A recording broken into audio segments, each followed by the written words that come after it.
School was intended on this continent to be, as it had been in northern Germany, a fifth column into the burgeoning libertarian condition where disenfranchised and oppressed groups were clamoring for some kind of seat at the bargaining table. School was to be a surgical incision into which the class-based management theories of England were to be inserted to interdict the liberty traditions. England's multi-layered social class is simply a modern-day representation of Julius Caesar's advice that when you're overwhelmed by the enemy, you divide them and conquer them that way by setting them against each other. The method was to be by infiltration into the minds of children, out of sight of their parents.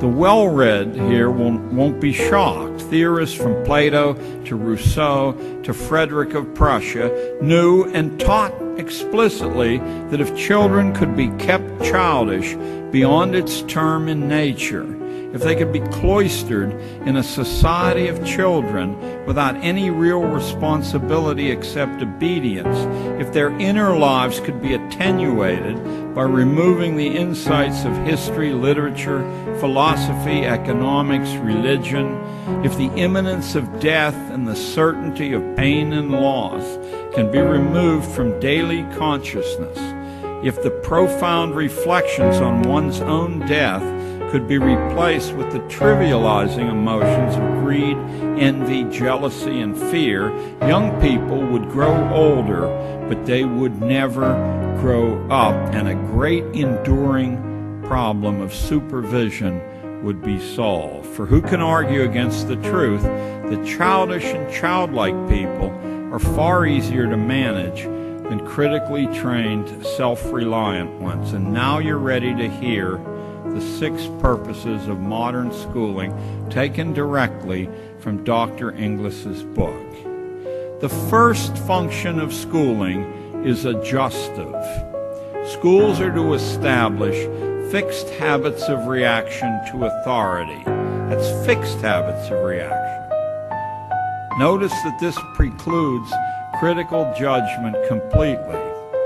Notice, too, that requiring obedience to stupid orders is a much better test of function 1 than following sensible orders ever could be. You don't know whether people are reflexively obedient unless they'll march right off the cliff. Second is the diagnostic function. School is to determine each student's proper social role, logging the evidence mathematically and anecdotally on cumulative records. You probably thought that the kid or parents or neighbors or the region, circumstances. No, school is to determine your proper social role, and they're to fix you in that role mathematically on their cumulative records. Next comes the sorting function. School sorts children by training individuals only so far as their likely destination in the social machine, not one step beyond. Keep in mind, you're not listening to John Gatto. You're listening to the man for whom the honor lecture in education at Harvard is named. The fourth function is conformity. As much as possible, kids are to be made alike. Whatever the background they come from, they're to be made alike. This is not done from any passion for egalitarian ideals, but so that their future behavior will be mathematically predictable in service to market research and government research. Next comes the hygienic function. This one's my favorite.